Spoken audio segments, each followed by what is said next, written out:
We should actually get started with our conversation, huh? Yep. Start to studio episode 8. You were meant to be like episode 2 or something, man. Yeah, I was.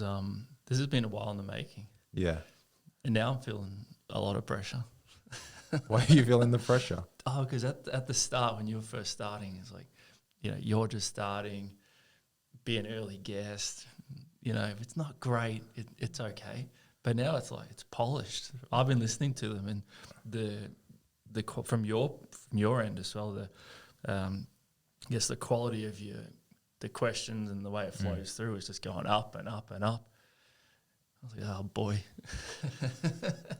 I think, generally I'm just a little bit less nervous now as well. Yeah, true. But okay, so Peter Wellman, That's me. cabinet maker. Cabinet maker extraordinaire, yes. Yeah. What do you do? Tell us about cabinet your... maker is an interesting word because I never actually finished my apprenticeship, so I'm not a trade qualified cabinet maker. I'm more a cabinet maker through just hard knocks, experience, just getting in there, making a mistake, fixing it, just learning through that process. So just tell us that story. Tell us from sort of the inception, from where it starts getting interesting or where it's relevant, and I'll just jump in with any questions for along the way.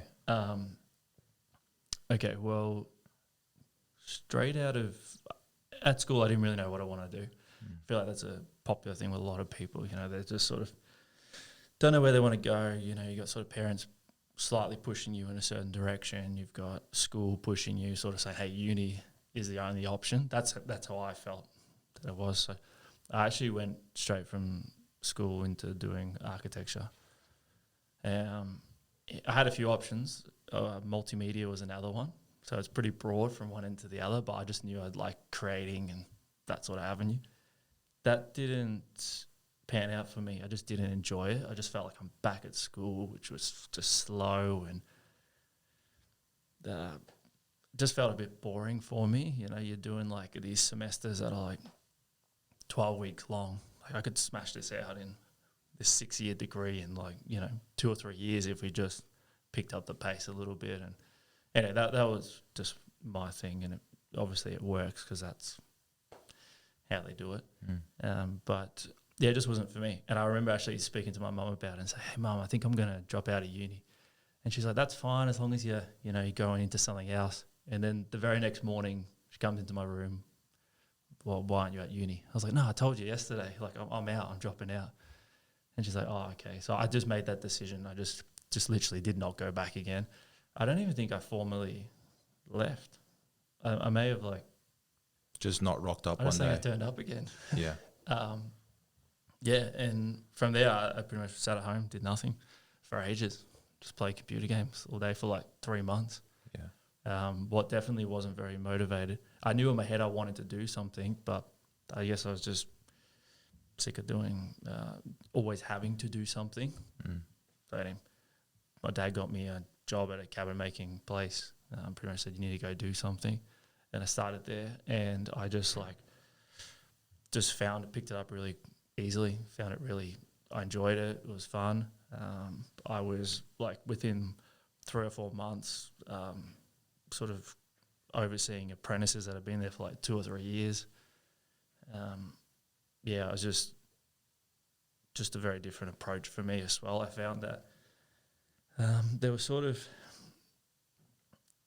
even the bosses there, don't want to knock them or anything, but nothing was professional about the outfit at all. I've come from, I guess, structured at school, structured at uni, to this place where the boss is throwing shit at you. Just everything's just sort of all over the place. Yeah. So you start working at this cabinet making place, and what are you doing? Just working on the floor mainly? On a bench. It wasn't before CNCs. This was only 12 years ago now, or 11 years ago. But CNCs weren't very common at that time, so everything's cut, panel saw, cut by hand. The old school edge bander with the 0.4 mil edging. The Melbourne edging, yeah. Yeah, which would just snap. We were just pushing out kitchen after kitchen, more first, second home buyer type houses. Yeah. from there, I left that. I went into, I didn't finish it a year and a half. I just felt, again, I plateaued. I was like, not learning anything. I'm getting a bit bored here. I wanted to change what I wanted. I wanted to get into be estimator for a building company. That was like my thing. I love numbers and like crunching things and like figuring it all out. So that'd be pretty cool. So I started going down that path. I sort of realised without, again, uni degree or a TAFE degree, you have to generally be like an estimator for a supplier and then step up into that full house lot estimating.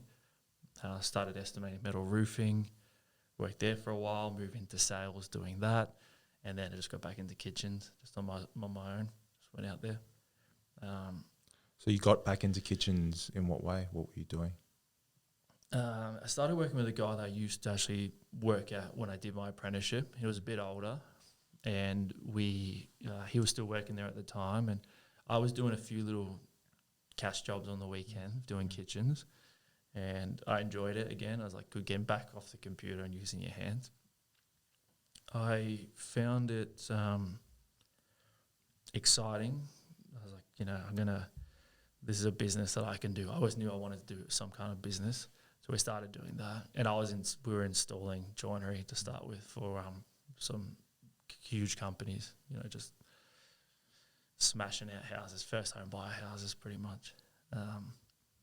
And yeah, it was a means to an end. It got us started, built up some funds, and then we started like doing our own joinery. So got a small factory, started making it ourselves, and from there, I learned a lot of lessons through that first business. That isn't the business that I'm in today. Today I'm Bossini Kitchens, and we were just like, I was green to it. I was new. I was like pretty much giving the stuff away for free. That's how the price we were going out. There was not a lot of margin in it. We were working week to week, every week, even though there was a sizable volume. And that all came crashing down when one of our biggest clients went into liquidation. And I think at that point they owed us like, I don't know, 100, 150 grand, something like that. Because the margins we were working at were so tight, just through inexperience, there wasn't a lot of meat in that as well. So most of that money was owed to other people. I was probably like 22 at this time. And yeah, me and my business partner just didn't see eye to eye on everything. So we decided to part ways. And yeah, here I was, 22, literally like no money, living in a lounge at my brother's house in Clayton. Not even enough money to eat, literally. And like we split the debt, so 60 grand debt, 22. And a bit like, this isn't how it panned out in my head, how it was going to be like. Yeah. But it does show how, I guess, if you don't take business seriously, how dangerous it can be, I guess, for putting you backwards. I actually remember going for lunch with my brother and a few of his friends, and we're at Subway, and they all had like Subways, and I literally bought a cookie because that's all I could afford.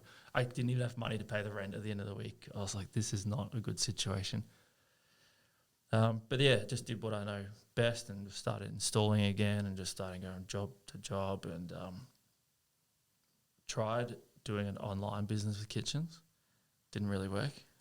And from like an online retail kitchen. Yeah, pretty much. It was similar to sort of like Caboodle and IKEA and all that thing, but without the limitations of set sizes.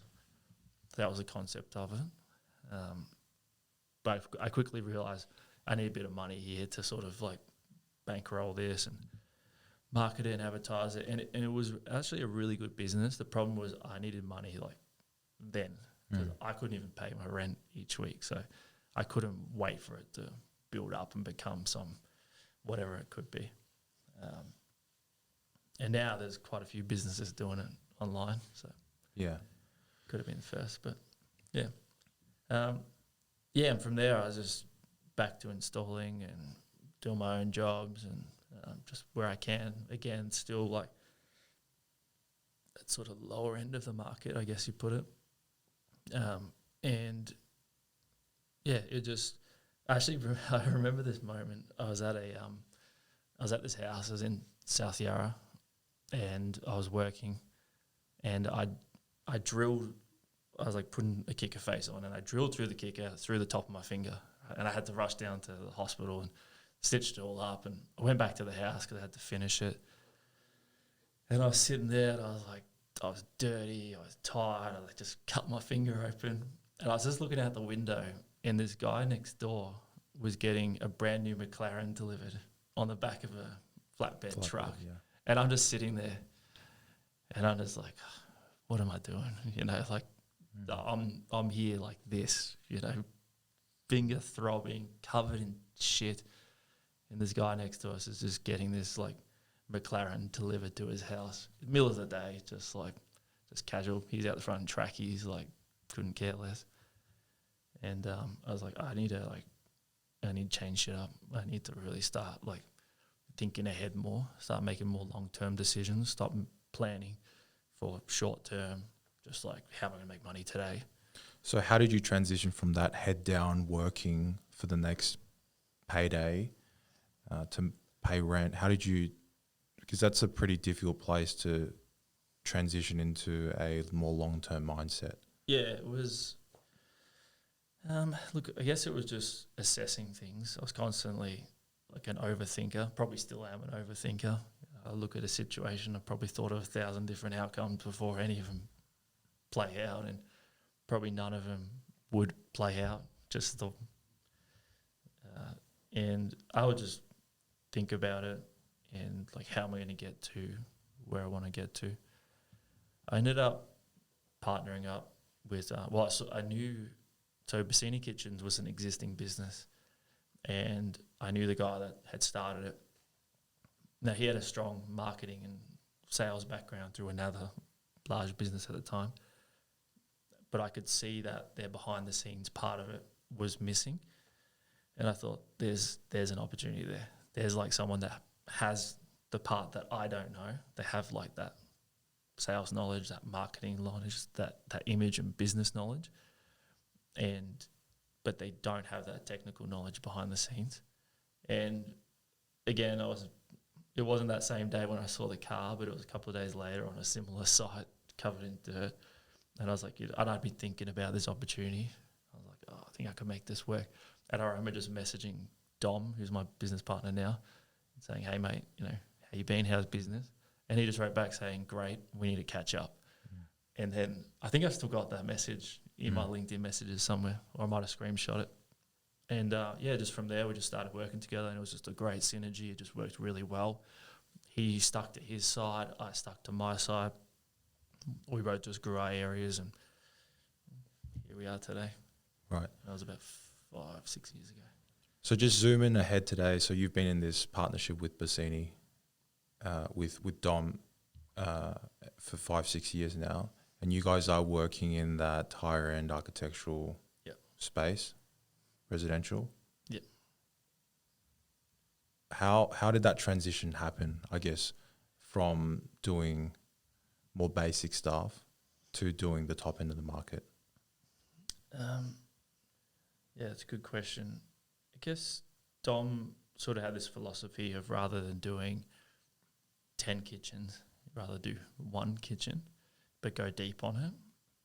And at the time, it completely changed the way that I looked at it. And still today, I'll talk to cabinet makers and they'll say to you, well, how many kitchens a week are you doing? It seems to be a common question they ask you. Yeah, it is. Yeah, but it's not relevant. I don't feel it's relevant, because you could be doing one $300,000 kitchen a week, and they could be doing 20 $5,000 kitchens a week. But it doesn't really matter anyway. But yeah, you'll start noticing it a lot now when you talk to people. And just that I used to have that other mindset of how many kitchens per week. And I found these notes of my goals from when I was like 20, 21, and it would be like 3 showrooms and 45 kitchens a week and stuff like this. And there was nothing about like revenue targets and margin targets and increasing the value of the product and anything like that. So I guess we just, that was an eye-opener. And that's what I mean about bringing someone in that had that business focused vision side of it. Every decision was from a business point of view, whereas mine have been more just from like a kitchen, a cabinet maker. More of your view, own you know? your own subjective opinions. Yeah, just as what I've opposed learned. to what's best for the business. So with Dom's vision for rather do one fantastic kitchen as opposed to 10 shitty ones, that sort of pursuit helped you get to where you are today. We started doing more retail jobs. So we were doing the mums and dads. And we would do, because Dom had a retail background through like a plumbing store, we would do the home show every year. We would meet people, and it was just trial and error. Like you generally, the jobs with the larger budgets would be a bit of an easier customer to deal with, a more delightful experience. Put it that way, you're more creative with your design and things like that. We started in that space, which is a very hard space because the expectations change every single time. Some clients do not care if you're late, but they'll care if you don't take your shoes off. Others are like, you could turn up wherever you want, but if you leave a small piece, like pile of rubbish out the front, like it's the end of the world. You're working with existing walls, existing plaster, plumbing, electrical, everything. The variables on every project were so different, and the only one thing that we could control was the joinery, really, in it. Yeah. Which we would get not every time perfect, but we would nail it. But these jobs would drag because of we get there and the plumbing's not right. We get there and the ovens and cables in the wrong spot. We get there and the floor's running out 50 mil or something. So we were doing retail. We ended up doing, through one of Dom's contacts, a building joinery for a building site. I was like, oh, this is a little bit easier because there's no one else here. The floors are level most times. The walls are straight most of the time. Plumbing was there. If it wasn't, you call them. They'd be there within like an hour and fix it, move the stuff. We were in, we were out. We weren't focusing on any other trades. And I was like, this was great. And then it was, and also generally larger contract sums as well. Yeah. It didn't start with the high-end market, though. It was this, again, like more a medium sort of range. Not first home buyer, but definitely not like what we're doing now. And, yeah, it was just – but it was an experience. What we learnt through doing the retail, turning up on time, being clean, being presentable, communicating well, we applied all that to our building clients. And we were getting feedback like, you know, wow, you guys actually showed up on time. I'm like, you know, what do you mean? And they'd say, oh, in the past, majority of cabinet makers will say they'll be there on Monday. And then like 10 o'clock Monday, I get a call saying we're behind and we'll be there in 3 weeks and things like that. Which for me was just like, oh, this doesn't make sense. You know, I say I'll be there Monday, we'll be there Monday. But that was because what we were being used to. And yeah, they obviously wasn't the normal for the industry.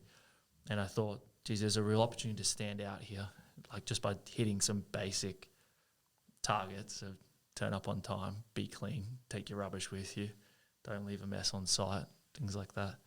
And that's what we started doing. And it just started growing from there.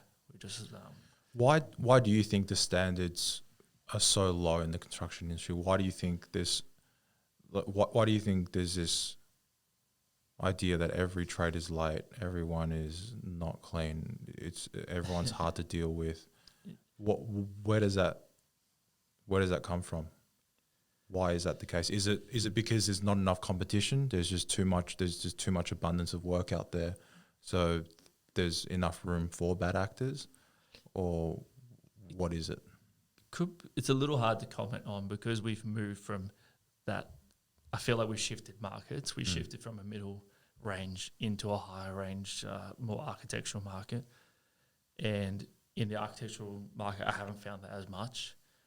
And I don't know if that's a time thing. I don't know if that's because of us or it's because of the quality of client that we've been dealing with. it's still more prevalent than in other industries, I think. Oh yeah, It's still like doesn't matter whether we're working on a $20 million house or a $400,000 house. Yeah. It's still, there's still too much of it, I think. there's a lot of fact. Well, you know, you got a joinery business yourself. At the start, when you're looking at it on a piece of paper and a set of plans, you don't know if this thing's gonna. You can take a guesstimate of how long it's gonna take, and that's all we really are all doing. We're just working out. I think it's going to be 4-week build, 5-day install. But that would be the same with your flooring guys, your plastering, everything. Everyone's just sort of going off. Last time it was this time it should be this, and then things start shifting. You know, like the flooring took a week longer. We've got another project booked in already in that spot, so now we're having to split our team and send half here and half there. And I feel like it's not always that trade's fault, but it's just how you become. We actually try to adopt something at the moment, probably in the last like 6 months to a year, where we become more agile, and that's a big term in like software. And I learned that more through my brother's company, software company, and that's how they build things in like an agile manner. So you're a bit more like fluid, you're a bit more like happy to do sections at a time to keep things moving, rather than just like everything has to be ready. We turn up on day one, we're out of there in 3 days, and that's it, because it doesn't always work for the builder. Going back to like, are people, where does that come from? It might be habit. It might be tradesman first, businessman second. Like I did my apprenticeship at a place literally where the boss would like throw shit at me. like, and I'd look over and be like laughing and stuff. That's the same person that's like not turning up on time. You know? Maybe pressure because of money as well. There is an abundance of work and undersupply of trades, I feel, as well. You do get squashed down with your rates a little bit. Not so much in the architectural end, but at that medium to lower end, it seems to be very dollar focused. Because of that, you get in habits of get in, get out, overcommit, fear of missing out on extra work, so take on more than you can handle.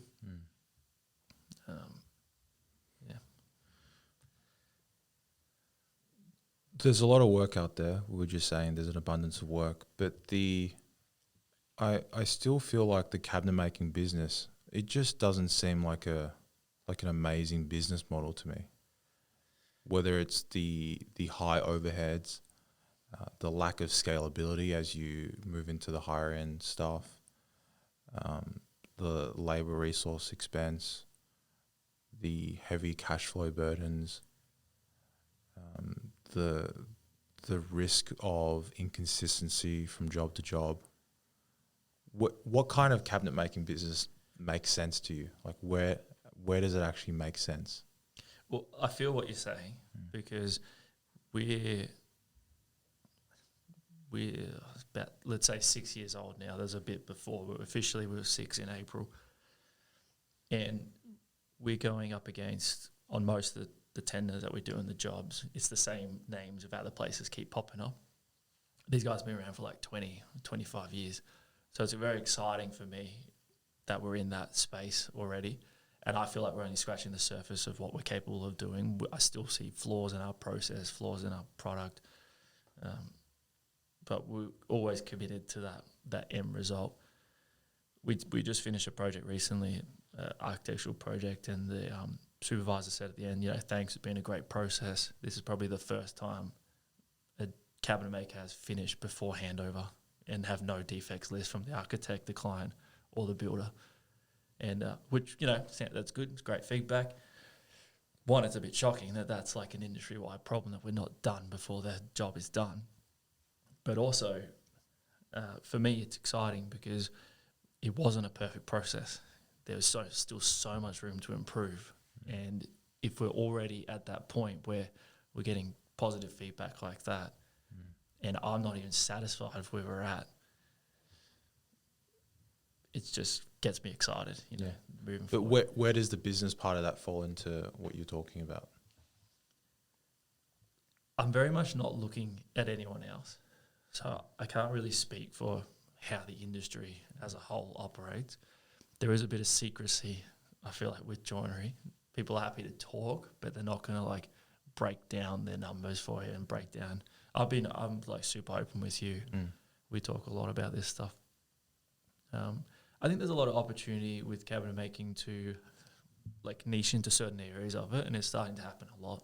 Most places now won't cut their own product. There's, you know, some larger places that are purely just cutting carcass and doors and panels for cabinet makers, and you become more of an assembly and a project management type business rather than actually cutting the raw product. I can't talk for others.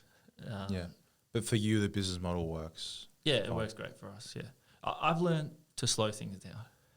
Like, I used to be, let's go, let's take every job, let's get them all in. And actually our entry into this, I guess, architectural space, we sort of made a mess of a process on an architectural job. We lost a really good client because of that. And that was a big wake up for me. And I learned, slow it down, outsource what you can to start with. Don't focus on like making the big margins, and then just slowly like start bringing it in-house. And maybe that's the model, you know, like don't worry about, like you were talking about setting up your factory and all that jazz. And I said, if I could do my time again, I probably would outsource things for longer and then just be very selective of what I do, bring in-house, start doing in-house to give me that control. Because, yeah, the cabinet making business are very top-heavy on the top end with all the machines, $300,000 CNC, $200,000 edge banders, staff that you got in the factory, factory costs, power bills, like crazy. I feel like there's a interesting sort of general mindset that I see from other cabinet makers as well. And there are some things that I think as a whole we can hold ourselves more accountable to create better results for ourselves. I think there's a lot of architect hating. There's a lot of builders are terrible. There's a lot of but not enough of looking at what we can do to make 100%. The process better for ourselves. I don't buy into any of that. I see people complain about, they want this, they want that. Like, good on them. They're pushing the envelope of what we should be able to deliver. That they're there purely to create things that have not been created. Our role is not to challenge like their design. Our role is to execute on their vision from the builder's point of view and the architect's point of view. Like, I almost start rolling my eyes when I hear people like complaining about architects. Oh, they don't get it. They're not from this planet or whatever. They've got no technical background. Like, I think it's perfect. You don't want them to know the ins and outs because it will start to like shape what their designs. Like if I said to you, come up with a new water bottle, it'll probably look like another water bottle or maybe a different shape or a different nothing. It's not going to be like, I don't know, lie flat or something because your mind is so molded by previous and past things. I find that's the same with the architects. Like they need to have creative freedom to push what the boundaries of what can be done. Yeah. And we're here to like, can we do it? Provide feedback that's not really gonna work, but maybe we could do it like this to get the result.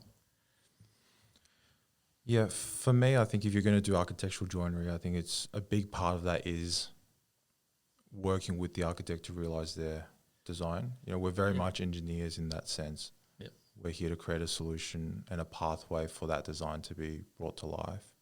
And I think a lot of guys are going to hear what we've just said, and they're like, "Oh, that is wanky as fuck, bro." You know what I mean?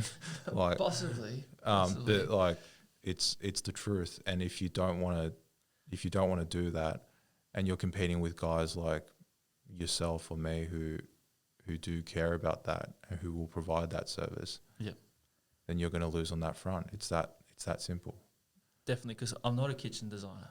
I've over the time taught myself, because I make kitchens, I can design. And don't get me wrong, I can like plan out your kitchen pretty well, but it's not what I specialize in. I specialize in the execution, specialize in making sure that looks exactly like it was intended to look. If I see something that I think is, okay, that material is going to get damaged over there, or that product isn't really right for that, but we have this instead, I will make those suggestions. But largely it's about execution on the vision. Yeah. I find most architects are pretty receptive to that sort of advice as well. Yeah. Like there's no, like if they spec a 20 mil finger pull and you say, you probably want at least 25 for it to be functional. Yeah, you can't get your hand in Yeah. there. Or like, you can't do a 900 pocket door in a 600 deep kitchen with a 900 gap between your kitchen and your island, because you're going to have no room. Like a lot of that stuff makes sense if you can make a logical argument for them. Yeah. And the rest of the stuff, if you don't want to build it or if you think it's difficult, charge for it. Yeah, or just, don't do it. There's definitely with joinery components, something that it will look great, but there's like a full week of a tradesman working on it just to create that. And when you put a price next to it and you hand that price back, it's a bit, where's this price come from? This is huge. It's not that big. I'm like, yeah, but there's a process here. Anything curves, there's a process of layers and just takes time. And as an example, you do like a little curved vanity, and it could take a tradie a week just to bend up those curves and each day reapply layers and veneer it. And you think, where's this price come from? And then there's that value management. Say, all right, look, take these curves off and you're going to drop X amount off it. Sometimes they go for it, sometimes they don't. So depends who you're working with. Like some clients are just, they know what they want, and they're not, I'm saying, just spending whatever. They are like price checking. They're going to negotiate a little bit, but most of them are pretty good. But then you get other ones, and this is why I moved out of retail, because people were spending everything they had on this. They got 50 grand savings and they spent 50 grand on their kitchen. Yeah. And they were like relentless. But anyway, it's a different story. Yeah. What you said before about cabinet makers reflecting inwards on themselves rather than outwards, I'm a massive fan of that. And that's one of our biggest, I guess, ethos within our team. If something goes wrong, look at your contribution to the situation before you start looking at someone else. Don't say, but Charlie didn't give me the right plans. Charlie didn't give me this. Charlie, you need to look at it. I accepted the wrong plans. I didn't do my due diligence checking over them that this stuff wouldn't clash and whatnot. So I look at it from an individual level to a business level to all the way through. Yeah, I would definitely encourage everyone to look at it from an objective business perspective, as opposed to making an emotional decision about how this situation is making you feel, which is all too common. And I understand it's hard. It's hard to, it doesn't mean that I don't get frustrated at architects when you got 4 different versions of the drawing and they say, just look at the transmittal to work out which one's the newest, and that they're putting fridges in that don't fit in the spaces they've drawn and whatnot. It gets tedious sometimes. It's incredibly tedious, and there's so much admin involved. And I can understand how much time that takes you away from the tools if you are working on the tools, and how you pretty much I wouldn't be able to manage everything. You can't. But at the same time, you have to hold yourself accountable, I guess, because no one actually gives a fuck about you. You have to look after yourself. That's it. You're spot on. Accountability, like we got some values that we run our business by, and accountability is one of the 4 values. Can you talk about that? So how do you create ownership with your employees, though? How do you get them to feel accountable? And I understand by your response, it's probably a work in process or a challenge. It's just a culture. It's a performance-based culture, not a culture as in let's be all happy and laugh around and joke all the time. Don't get me wrong, we have fun. We focus on challenge, not stress. But it's just a deep culture that runs in your company. And that's why I think architectural joinery for a business at scale is difficult, because to put on, say, to produce another project at a time, that means you have to hire another team. You can't just like, there's a person can only work at a certain pace, you know, at that tradesman. So that means hiring new people. Now those people, personally, through experience, they can say whatever they want to say. You can say whatever you want to say to them, but the only thing that will get you that result is just time in the ring in the business. 6 months in, understanding on a cultural level, on a deep level, how we do things, what we do, why we do it. And that's why scaling fast, I found, is a recipe for disaster, because you didn't have to just hire quickly. And, you know, again, with joinery, and like a lot of trades, especially a lot of stuff that you're prefabbing and installing it, you could spend 3 weeks making something that takes 2 days to install, or takes an installer 2 days to completely fuck up and undo 3 weeks worth of work and tens of thousands of dollars worth of product, and lose potentially a client, which would bring more revenue in the future. So I don't really have an answer for you, because there are things that we're doing, but this is just what we do.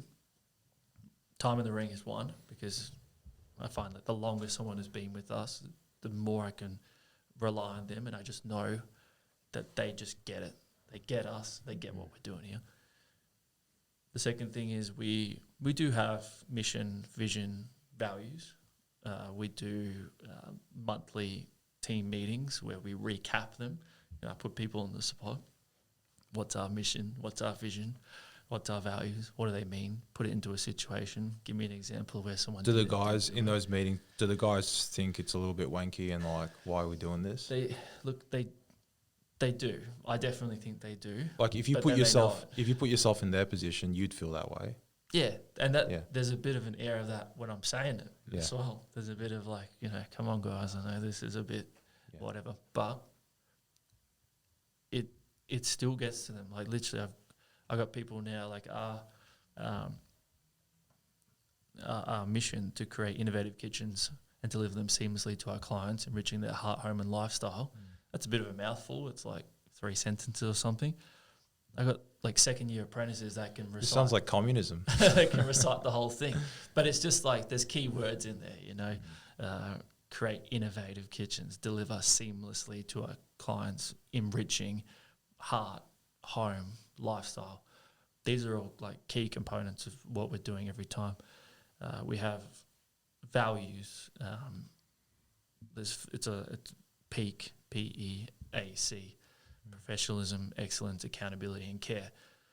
So, but to see someone that's like been with it for 6 months, be able to recite all these things, even with the eye rolls, even with the like, you know, zoned out whilst we're talking about it, they can still do it. And when I say, give me an example of when you performed excellence, when you didn't, and they say like, you know, you know, the guy on the bench next to me knocked over all his stuff the other day and he didn't realise, and I helped him pick him up and pointed it out.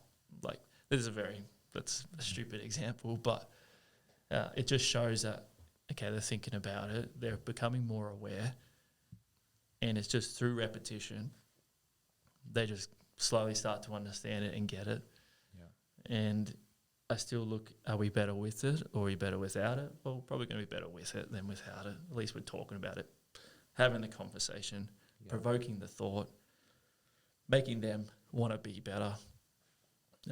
Generally, the team that we have, they don't fit with us, they don't last, kind of thing. Like that's just sort of how everyone is where we are now. Like, those are the things that we do. Yeah. Can we talk about scaling an architectural joinery business? So you spoke before about this idea of, well, it's very difficult to scale when you're working in the top end of the market. Yeah. whether it's you're saying if guys aren't on the team for long enough or they don't understand the culture or whatever, or having a full team set up to do another job concurrently. Yeah. I sort of don't see a pathway to how an architectural joinery business can be doing sort of more than $5 million revenue very comfortably. I just don't see it. It's such an inconsistent product that we're delivering and producing. And there are so many resources that have to be tied into in terms of overheads to do that type of scale. Do you see this as a scalable business? Well, it's something that I'm working on at the moment. I definitely feel most businesses come to a point where it's time to transcend past the business owner's involvement in it. That's the sticking point. And that's with architectural joinery, where it comes to a point where now you've got to start entrusting your staff that they have the same values and vision as yourself. They're going to start making decisions that you don't have to make, that you're used to make. And that's what we're transitioning to at the moment. It's difficult. It's difficult because one, it's hard to let go for me as well. And then sometimes I get involved in things out of context, and it is being sorted out.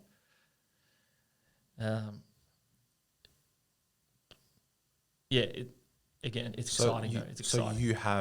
So you have a project manager for on-site stuff. You have a production manager for sort of overseeing the factory, ordering, that type of thing, and you have a factory manager as well for the guys on the floor. Yeah. So you have a lot of the bases covered. My eyes and ears, pretty much, and it's working with them one-on-one, training, development. Now that's largely what a lot of my time is, like getting them, I guess, still being an individual but making decisions based on sort of like what's best, through my eyes, pretty much. Right, and that leaves you time to train, to manage, and for the client-facing interaction. Yeah, I don't do a lot of the client-facing anymore. My business partner, Dom, does most of that initial contact. I do more a lot of reviewing, just to double-check things. Now my time is freed up a little bit more. I'm that second set of eyes to look over things all the time. And to focus on that problem of scale. How do we get past this ceiling that architectural joinery companies seem to hit? We're working on it. But keeping in mind, being patient, playing the long game. It's not a rush. Yeah. It'll come with time. It'll come with scale. Doesn't have to be overnight. Doesn't need to be rapid. Just that, for me, that one awareness of having guys in the team for a while to get the cultural vibes into them, lack of good words, was a big thing, because I was like, okay, well, maybe I can't go as fast as I'd like. I'm going to burn bridges as well if I try to. You'll lose clients and you'll mess up projects. Every project's your last project, really. And just slow it down a little bit, go deep on the training, make sure that people that I do know us well, pair up new people with people that know us well, so never have a brand new person out on their own. Put them with someone that's been with us for a while, so that those things start to transfer over. But again, it's exciting. It doesn't scare me. How do you transcend this problem? How do you transcend this problem of? So I've spoken to a few guys who do really, really amazing work, but the general sentiment I get is, we do amazing work. The boys do amazing work because I'm on the floor directing the concert. I'm orchestrating it on the floor, on the bench with the guys, and that's how we do amazing work. How do you transcend that? Because like I said, every single job is so different. We're building prototypes every single time. How do you trust? Trust in it, and it's trust. Trust aside, a bit of trust. How do you incentivize your factory and your production manager? How do you incentivize them to be able to because there is so much focus involved, and a lot of that focus comes from there is so much at stake. You know, like if we order quarter cut instead of crown cut, and we're waiting 10 days for it to be pressed up. Do you get what I mean? Mistakes do happen. They and happen a lot. so how do you incentivize, and how do you, like, how does that happen? Because you're the first person who said, okay, I think we can do this through delegating it out to employees. Yeah. Whereas everyone else has said to me, well, you have to have your finger and your pulse on absolutely everything. Don't get me wrong. I am all over everything. And at the moment, a project that I am heavily involved in will run a lot smoother than a project that I'm not heavily involved in. And I'm just being 100% honest with you now. But the other guys are still getting the result. But it's just a process for me of time, training, redoing it. I listened to the last guys who did from LVL Group, and they said something that I agree with massively, and it was around, if money can fix a problem, then just spend the money and fix the problem. And that's sort of just how we do it, just learn lessons each time. As far as incentivizing goes, I'm not one for, like bonuses when you hit this and you do that. Not at the moment anyway, like I'm very open to everything.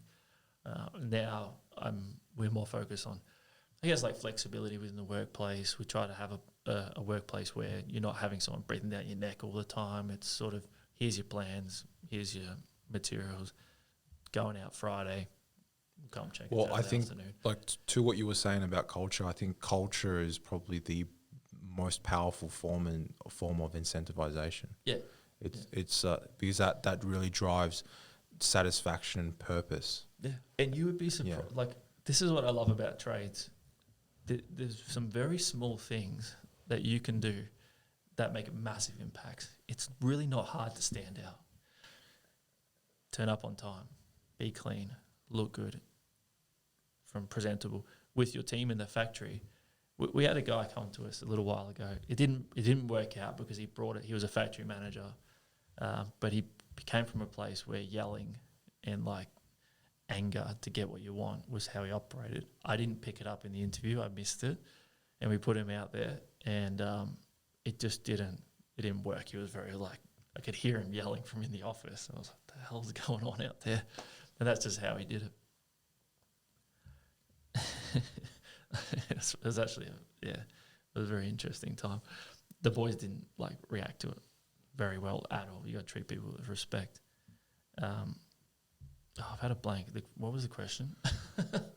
Me too. Went off on a tangent.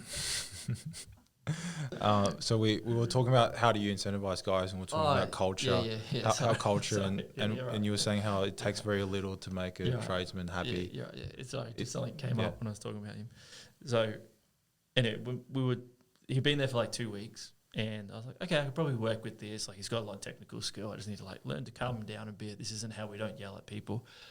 It was like we try and during the summer have a lot of barbecues. Last year, like really threw out any kind of social events that we were doing because of the whole COVID thing and not knowing what you can do and what you can't do.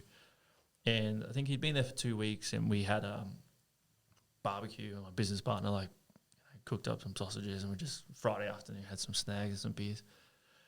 And he said that in the 20 years that he worked at the last place, he's been there for 20 years. In 20 years, his boss had not once bought him a snack, not once put a barbecue on, not once handed him a beer. And he's like, here I am at this new place, and I've like just had 3 snags, 2 beers. We're having a laugh on a Friday afternoon. It's like a stray dog from the pound who got some love. But it's crazy. Like, I got another guy, and he was this year was our first year where he's come to one of our work functions. In the past 12 years at other places, he's never once had a work breakup. And these things, for me, this is the incentivize. This is like this. We're a business. I take your job seriously. I treat you as a professional. We have, there's trust in your actions. You manage your own time. We have growing your mind sessions, which we call a gym session. Grow your mind. We have monthly barbecues. We try and do go-karting, golfing, stuff like that every couple of months, every 3 months. At the end of each year, we have a big party. It's not like a piss up with the boys in the factory. It's like a full on. We hire a function, we hire a room. We had a band there. We have catering. We bring your partners. It's like a full on dress up in like something nice and Right. So what I'm getting from you is by creating an environment that just take it seriously. That breeds excellence. That we're going to treat you in a very professional manner, and we expect no less from you. In a roundabout way, it does go both ways. So it's of course it goes both ways. If we're going to do these things to make this a great environment for you, to give you, enjoyment, a sense of purpose, and just a workplace that you want to come to, we expect that you deliver what we want to do, and that may sound not the way I'm putting it might not sound nice, but that is everything is transactional, whether you like it or not. And I think the sooner we can sort of candidly talk about that and understand transaction isn't this cold hard blue steel this thing, I think the better we're. And what you just said makes a lot of sense to me. I just wanted to be a bit more professional, because the trade is like, when I did my apprenticeship, there was nothing professional about it. It's like the guys weren't taking themselves seriously. They're just like, oh, we're just tradies. I don't know, like turning up with having like a ciggy and a can of mother for breakfast. Like that's. And I'm not knocking them or anything like that. Like everyone's entitled to be how they want to be. But there's definitely a difference in mindset and attitude between the stereotypical tradie and your stereotypical like real estate agent or accountant or lawyer. There's going to be a lot of upset people out there saying that real estate agents are better than tradies. I don't mean better. I'm not saying better. Better. Or everyone real is equal. estate agents are everyone better. is equal to me. We're all equal. We're all going through the same motions. But they take themselves seriously. They dress the part. Well, you know what? The part. There's a lot of I think society's got a lot. There's a lot of society. It's like the tradies, like you said, the ciggy and the with the energy drink, with the fast food, with the on the piss every weekend, on the gear every weekend, with the low IQ, talking in certain ways. Like that's been impressed on a lot of guys from a very young age. Yeah. Like a lot of these guys, 15, 16, they're in the trade, and that is the environment, and it's not like guys don't want to be professional or whatever. And what you're saying is, given the chance and given the culture, they're very open to it. Yeah. Like I don't. But then again, and sorry to interrupt. Then again, no judgment. If you want to do, if you want to do all that, there's no problem, and I agree with you. I don't have a problem with that. But as business owners, we also have the right to create whatever environment we want to do, and if we fail, we go out of business. Yeah. No, I'm kind of happy if I ruffle a few feathers, because it will provoke thought for people just to have a look. I don't think what we're saying is controversial, but. But that's the problem. That's the standard. That's the given, that they're a bit rough around the edges. It doesn't need to be that way. That maybe they're happy to be that way, but I can see why it is that way. It's because it's roughness breeding roughness. That's the environment. Like I literally, like I said before, I was in the factory and I was getting shit thrown at me. I turned up one day in like a high vis t-shirt because we were just able to wear whatever we wanted. And I was just like ridiculed. You're like, oh, look at you. You think you're better than us or something like that? And I was like, well, I just want to look the part a little bit more. And I haven't come from some like prim and proper background. Like my dad had a panel beating business, probably in like this beat up shed and out of, which is a very rough Melbourne. Business. Yeah, like covered in shit every day, like dirty. And I grew up sort of working in there. My parents bought this land to build a house, but never ended up building the house. And we lived in a shed, like four of us in a shed for like 5 or 6 years. Terrible student. I haven't come from some like well-to-do place, and I'm like, oh, you know, this is how tradesmen should be, or anything like that, you know. This is what I was talking about before with some small tweaks to what we can do. You can really stand out. Do you know what a better way? Do you know what a better way of putting it might be? Without offending everyone. Is just having a little, just respecting yourself. Yeah. Just like just like What, respecting. you're saying they don't have respect? I'm saying they don't respect themselves. I'm saying they don't care about themselves. This is going to turn into that. I'm really not trying to have a go at anyone. This is going to turn into that Goodfellas thing. You think I'm funny? Yeah, it's good. I just feel like if we took ourselves a little bit more seriously, then,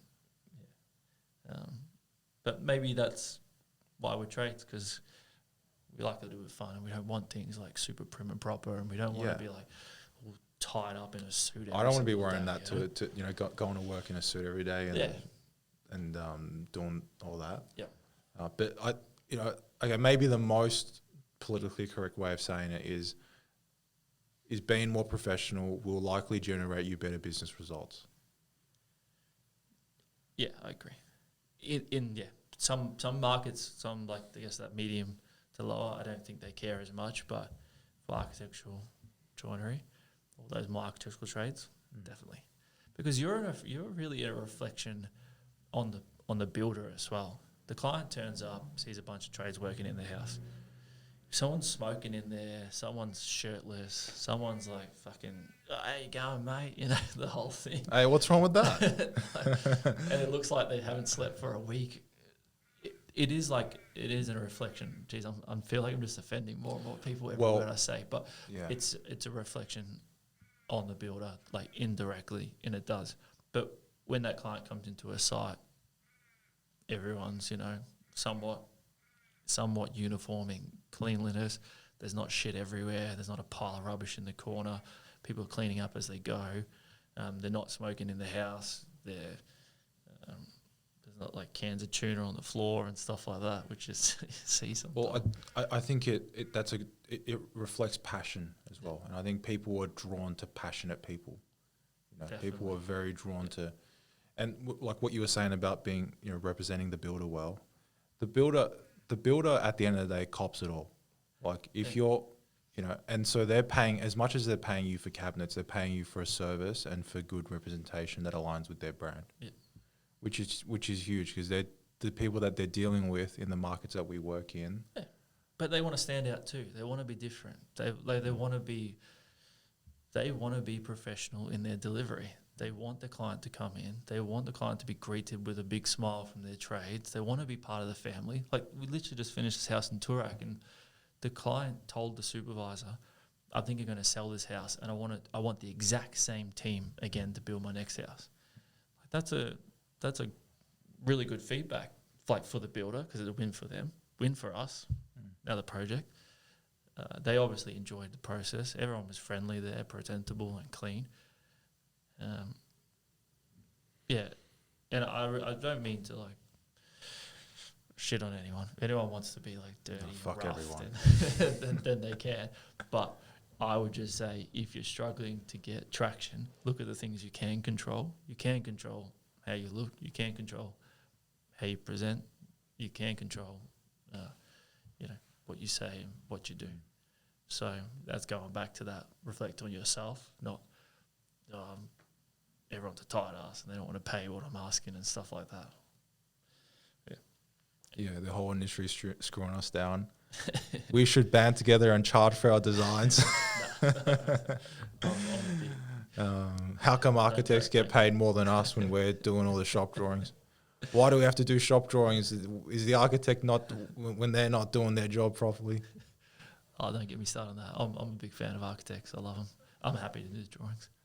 Well, they're paying you, Peter. They're the ones who are paying you, so of course you'd say that. I feel like doing the shop drawings, because it seems to be a sticking point with a lot of people. We're in this same, like a cabinet making forum, on which Facebook. is the best Facebook, which is honestly the best Facebook group. if you're a cabinet maker, what is it, Cabinet Making Australia? Cabinet Makers Australia. I don't know. It's the one. Got to get in there. There's like 5,000-6,000 guys on there. I think You got to get in there. The knowledge that's been shared by people is just crazy, and people putting up their problems, and everyone's like helping each other to problem solve it. But there are a few general themes, and one is like charging for designs and things like that. I'm just not in that space, so I won't really comment on it. But with shop drawings, I find doing your shop drawings is essential, because as you're drawing them, you're figuring out, is there problems in this design from like is this going to clash with that? Is this hinge going to work here? Is this hardware that they've chosen going to work with that plumbing that we've measured from site and all that jazz? So I feel like it's absolutely essential. Yeah, what it also creates is a standard instruction set for your team to work on. Yeah. Could you imagine having all your guys, whether it's the guy doing the ordering or the guy on the floor putting cabinets together, could you imagine giving them a set of architectural drawings? Like the breadth, there are many amazing architects in Melbourne, but just how they detail everything and how they draw everything is so There's a lot different. of interpretation. There's so much interpretation. I mean, half the drawings don't have carcass backs on them and whatnot, you know what I mean? So it's like... Sometimes there is that thing of when you look at a set of architectural drawings and you think like, okay, do they actually want it made like this, or are they just not understanding the material and how to make it? Things like, like not drawing in end panels, for example. You're like, okay, do they want all the end panels concealed, or they don't care but they just haven't thought about putting these panels in between things? And then sometimes I'll ask the question and they'll be like, sometimes we're like, no, we don't care. We're just whatever, just a cabinet. The other one's like, no, we want it to look like that. Yeah, I mean, on a bit of a lighter note, end panels are a big sticking point, I feel like, with architects. They like them hidden. Yeah, hidden and mitered. Yeah. Small fillers, 5mm shadow lines to everything, and which tell that to your concreter. Which I've got no problem doing it, but it's a team effort to execute a lot of that stuff. You need like fucking dead straight walls. Yeah. But now again, not blaming others, looking at what you can control. When we go to measure, we've already looked at the we do like pre-shop drawings now. So we actually, as soon as we get a purchase order and a plan, we will punch out those drawings, shop drawings, before we've even measured it. So we're actually going to the house with their plans and with our plans, and then it's the process of like tweaking the measurements. And that's that agile I was talking about before, allows us to move a lot faster. I do that as well.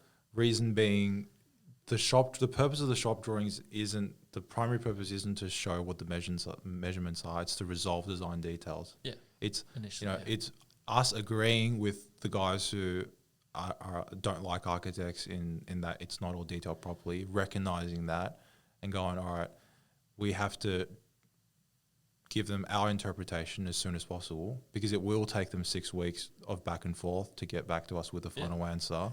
There's approvals in there, so we just have to allow for essentially doing the drawings 1.5 times, and understand that that's going to give us a more a better, more controllable process. Yeah. Like with how uncontrollable everything is in the business we do, we have to try to control it as much as we possibly can.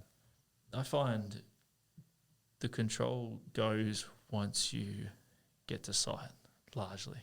Because in a factory it's controlled, at plan stage it's controlled. Yeah. I'll happily draw plans again and again and again, because one person a week of drawing costs a lot less than 1 day of an installer, or like one screw. Yeah, they're making a big mistake, or like having to redo things, or even variations. Like there's no, I don't believe you can charge what you should be charging for a variation to like modify something. If you gave them the price of what you originally charged, they'd be like, the fuck? I'm not paying what do you mean? So in terms of if they want to there's no benefit to my joinery business doing a variation to something.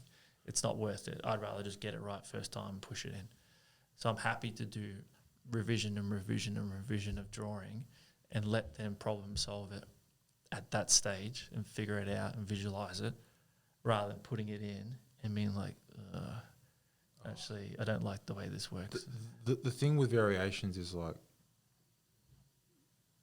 the contract admin the architect always questions why is it so expensive, or a lot of the time.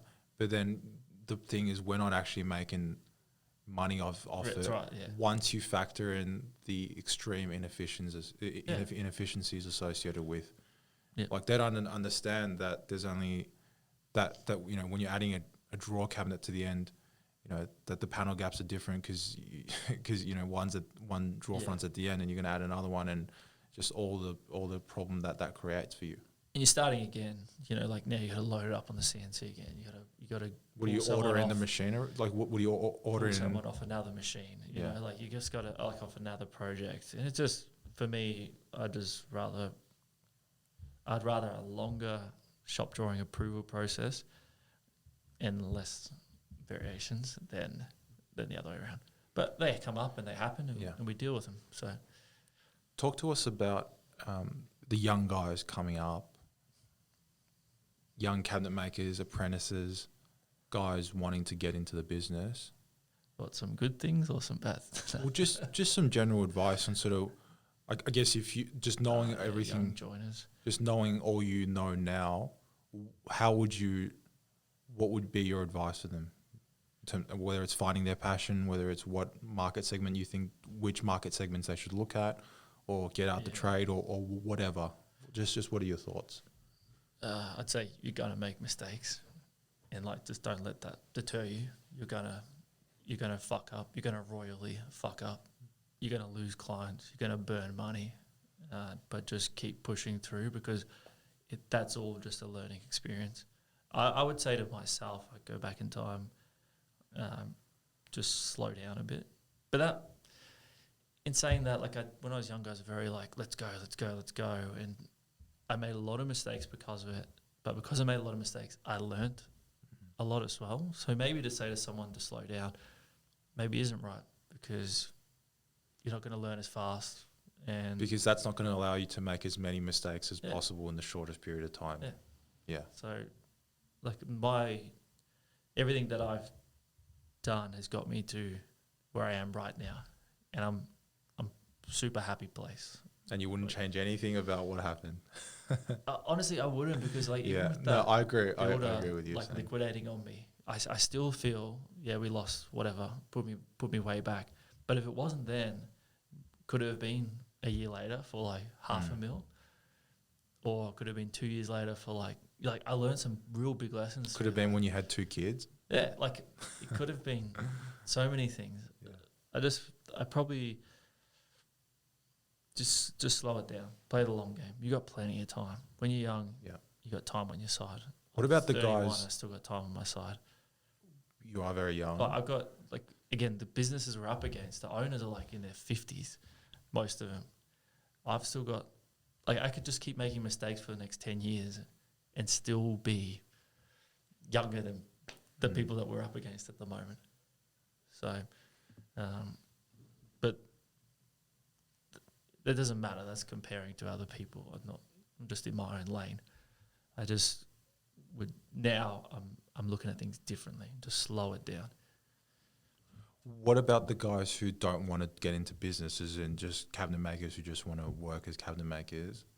What's your young guys coming up? What's your if your son was getting into cabinet making and you didn't have a cabinet making business, or you wanted him to work on his own, what would be some pathways in terms of creating a great career in the industry? Get off your phone. No, I would. The group is going to love this one. We've got him back on our side. Leave your phone at home. No, I'd say just make sure you find somewhere that is professional, but just be prepared to just get your hands dirty and go deep on it. We have a lot of apprentices coming through, and I get rid of them as fast as I take them on a lot of the time, because there's just seems to be this little air about it, I can fall back on a trade kind of thing, or I can just it's a bit of a bludge, it's a bit of this. I don't know what it is. I haven't fully figured it out, but I just get people, and it's just where's the go? When I did my apprenticeship, I wouldn't go home until I said to the boss, okay, I'm done. Can I go? And he'd be like, yep, you can go. We'll be like, no, we got to do that. I'd be making him coffees. I'd have to clean the toilets. And these days, I couldn't even, if I even said to my guys, go clean the toilets, probably the look I would get would be like, fuck, get a cleaner for that shit. And they can memorize the award back to front. yeah. But they can't. But I would just say, like, when you're doing your apprenticeship, the money will come later. Like, at that stage in your life, it's not about the money. The apprenticeship is an education. Yeah, you're getting paid pretty much to, like, it's like going to uni but getting paid for it in a roundabout way. So make sure you're doing it at a place that appreciates you, that maybe a career path sets you into the right kind of work. I always say to my guys, like, we're building Ferraris. That's how I look at joinery. Mm-hmm. We're building the Ferraris of joinery. So look for the places that are building the Ferraris. Depends what you want to do, right? If you want to smash out boxes on a bench all day, then go. Some people love doing repetitive work. Then go something like that. But if you want something a bit more challenging, if you want to be in the top 5% of what people are producing, find the companies that are doing the top 5% of the work and go work for them. And if you get knocked back straight away, just apply again and again and again, because persistence for me is someone that's like hungry. I can see it and I want it. There's a lot of work out there. I think it doesn't take a lot to get into one of those really good places, because they're always looking for, especially as an apprentice. Oh yeah. Because there is a real shortage for skilled labour. There's a real shortage for guys who, like you said, care about what they do and are there to really better themselves. I think to get an apprenticeship at an architectural joinery firm is actually quite easy, because the owners are generally still very hands-on with it. They're go-getters themselves, and they appreciate, someone that's like wants something and goes and gets it. So you could pretty much, you don't need to see an ad go up. Just walk in. We had a guy start at the start of this year, and he's a third-year apprentice, and he came to us. It was like the last week of last year, and he said, I'm going to resign from where I am now because they're not taking my trade school seriously. They're pushing it to the back, not giving me time for it. They're not. I'm just like a labourer to them, and I value it highly, and I'm looking to move. And I said, okay, well, you can start Monday. Pretty much, because I was like, it's done. This guy's literally just come. I've never had an apprentice. If I heard someone say that to me, my heart would flutter. I was like, wow, this guy takes himself seriously. Yeah. He's put his career first. Like, he's made the good decision. There'd be so many apprentices that are just like being used as cheap labour and pushed to the side. And I'm big on apprentices because they're the future. They're the next generation. Just like we're a generation right now, and they're the next guys that are coming through. Yeah, I mean, just a quick note on apprentice. So my cousin's a third-year plumbing apprentice, and he just moved over to a different job, and turns out he'd only done 1 year of school. So he's like over a year behind on school, and he's not going to finish his schooling until fourth year, end of fourth year, and that's making it a real pain point for anyone to employ him. Yeah, because he's got to be at school for 12 weeks in his fourth year when his wages are high, and they can't put him on a job by himself either. Yeah. So that's like, especially in a plumbing business, it's very trading time for money. So like his time taken away from the site is like, I guess, less revenue. Yeah.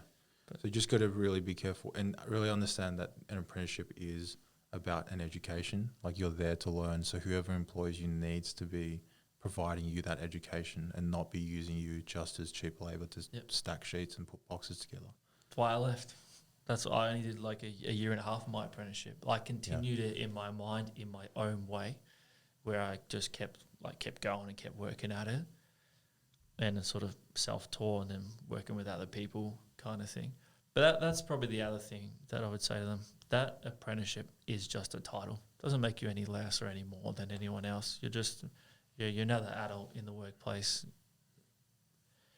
You could be, there's no reason why it couldn't be 6 months in and running the whole factory if you wanted to.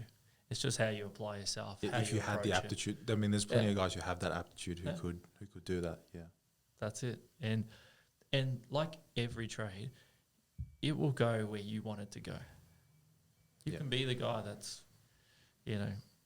60, still going job to job, can't find anything stable, working labour hire or something like that, being placed different places all the time. Or you can be the, how old are you? 24. 24-year-old owner of Plot Joinery. It doesn't, you decide where you're going to be. So, and I'm big on that. We treat everyone equally. Our apprentices are treated like tradesmen from day one, expectations like a tradesman from day one. There's a little bit of grace, obviously, and, it's a training process and things like that. But your decisions around presentation, cleanliness, how you talk, how you communicate to people, you're expected to be an adult.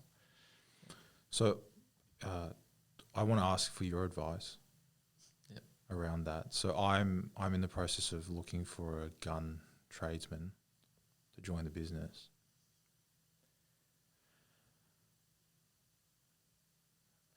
Yeah. It's an eerie silence. What are your thoughts around that? Well, if you find one, let me know. I'll come poach him. How much extra are you going to pay him? I'll take half the cut. Look, you're going to find it's that thing of what's quality to you, maybe quality to me. What's a gun to you, maybe gun not different to me. What's a gun to this person will be different to what's a gun to that person. Everyone has their own version of something like that. And I'm the same. Everyone's looking for the gun. Everyone's looking for the next person that turns up and you give them a plan and they just solve problems like a machine and they just get shit done and they communicate well and they're pleasurable to be around, but they're also like focused and can get stuff done. You just need to, I would say, find someone that's looking for long term, because that stuff's only going to come with culture over time. Yeah. I doubt you're going to find someone, because if they're a gun, you're going to be paying for it and they know it. And when they know it, they know they've got options. They can move if it's not suitable. If you're getting to do things that aren't really suitable. And this is where I go back to, like, play the long game.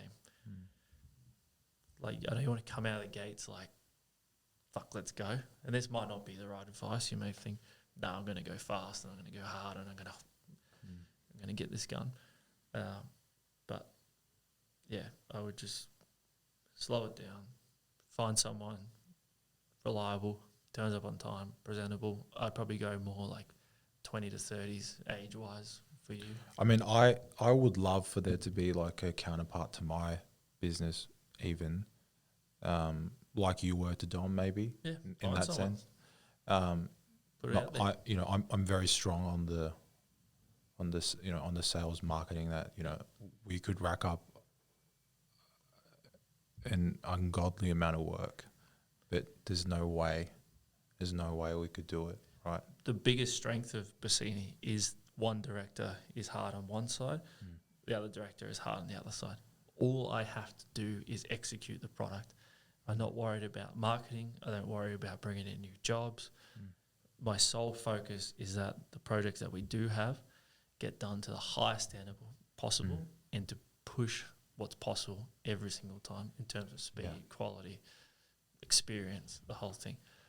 Maybe find your, I don't know, find your, like I say I'm Batman and he's Robin, so you can find your Robin. I can find a Batman. I don't care. They can be Batman. That doesn't bother me. I can understand what you're saying. Like this idea, like I can imagine how incredibly liberating that might feel if your strengths aren't in the the networking, marketing, winning work. Granted, I'm sure you're fine at doing that stuff, but just having a singular focus. Yeah. Like for me, I just finished up a building project, building a couple units, and just doing the joinery business with all my focus on the marketing, with all that, like that spread out focus is extremely costly and it's almost painful. Yeah. Happen is you'll start going through these cycles, like a sales cycle, big influx of projects. You'll be focusing on your projects. Sales will drop. You'll get through all your projects and like, shit, I need to sell again. And you keep going through this like periods of craziness where fuck, I'm all hands on deck to get this project finished. fuck, I need to sell. And then like you relax and you go from 0 to 100, 0 to 100. This is what I find I used to do anyway. But when you've got a steady flow on both sides, continuous projects because you're looking after one side, continuous sales because you're looking after the other side, I definitely think you always need a business owner to be selling, to be doing that part of it because they represent you properly. They can make decisions on the spot. They're close to the money. But then you also need like someone close to the business that can oversee the operations to make sure your decisions are being made and executed as you see them. I'll put it out there. People are listening. Charlie's looking for a business partner. I think a joint venture that may turn into something. Yeah, I think the business partner conversation is, it's not something that I'm sort of actively looking for. I think, but if the opportunity comes up, I think I'm certainly open to it, but it has to be the right fit. Because, for example, right, I invest heavily into building my brand. I invest heavily into, doing this podcast, into doing all that stuff. How does, whether it's even, my personal brand and how that, this is all to create infrastructure and leverage for, in perpetuity, So how does that work with a business partner whose goals don't necessarily align with that? I do have sort of concerns. You're not going to find the perfect match. You're a partner? Yeah. So, how long has that been? A while? Or? Yeah, like 6 years. Oh, yeah, 6 years. So, like, then that a good relationship has factors of compromise in there. Oh. It goes both ways. Yeah. So, you got to have that same compromise in a business partnership. You're not going to find someone perfect. You're not going to find someone that's like, they want the exact thing that you want. It's just not going to happen. But that's what makes them unique, and that's what makes you unique. And it is all about compromise. It is all about compromise. But I just want to. We just have to be able to measure that compromise, times it by 5 to make it to be conservative, and ask the question: are we going to be able to deal with this? We have to. I think you have to really stress test it. Yeah. But no. So the way that I'm going to go about hiring is my video editors are working on this video we've been filming, where we spoke to a few subbies that have worked with me, and sort of get their perspective on what their personal values are, what they think Plot Joinery's values are, how they align, how they don't necessarily align, and why we've worked well together. And hopefully that creates certain profiles for the audience, for someone who's looking for work, or maybe not looking for work, but are inspired when they see the video to say, okay, I align with that, or that sounds exciting to me, or I want to be on that journey, for them to come forward. I definitely feel you're on the right path, because the people, that gun that you want, they're working somewhere else. They are. And they're not looking. And you need to get in front of their stealing face. him from you. Yeah, you need to get in front of their face. Yeah. In a roundabout way. Because like my best guys now have been through people I know that know people, and they're working somewhere else, and they're not looking to move. They're not on Seek or Indeed or whatever looking for jobs. You're just like, you get in front of them, the right set of words that says, oh yeah, maybe I should look at my options, and then they make the move. I still think, like for you with that, find that business partner, I think I've said this to you before, I would look at, stick with what you're good at, good with the shop drawings, good with your branding, good with your marketing and your communication with your clients. There's going to be someone out there, similar age, maybe a little bit older, a little bit younger, that's in the exact same boat, but they're good at the other side. They're good at the manufacturing. They're good at the product. They're good with the cabinet maker. They're hungry. They're ready to go. So what's the Tinder for business? I don't know. Maybe make a Tinder profile, just like when someone connects with you, just put in a little thing. Looking for love in business. Love, experienced cabinet maker, but not too experienced. Someone that's gentle. And that way you don't have to go into bed together straight away. Supplies to you, and then over time, 3 months, 6 months, a year, whatever, like, okay, we've got the same goals, same plan. I'm pretty much telling you my story in a nutshell. As a Bossini started, I supplied to Dom. Yeah. And that's how the relationship started. I think ours progressed very quickly. Within like 3 or 4 months, I think we were already, okay, we're very aligned. We want the same thing. Yeah. It makes more sense to merge rather than to operate as 2 separate businesses. Yeah. It makes a lot of sense. That's my 2 cents. Yeah. So what have you, just how I sort of want to wrap up, just want to hear what your goals are sort of for this year or moving forward. My goals change daily. Well, what are they today? I guess from like That's okay. You're allowed to change your mind. boutique, unmarketed business to global aspirations. You know, it does sort of change with my vibe. I'm about to become a dad in 4 weeks. Beautiful. So a lot of my focus, is around that. It's changed my perspective on things. Yeah. When I was maybe from like 20 to 30, I got 24 hours in a day. I'm going to put everything into business because I thoroughly enjoy it too. For me, it's like my muse, you know, it gets me. I enjoy it. Moving forward, I'm looking to, we just moved facilities like about 2.5 times the size we're in now. I'm looking to get that humming really well, spend a lot more time with my kid. Yeah. That's my goal. Be there all the time. Cool. Like Beautiful. So, yeah. Not too exciting, but dad mode, you know, goals have changed, perspective has changed. Yeah, and there's nothing wrong. Now it's about my wife and my future daughter. So, yeah, there's nothing wrong with changing your mind, and that's a beautiful thing. All right. Absolutely. Were you going to say something?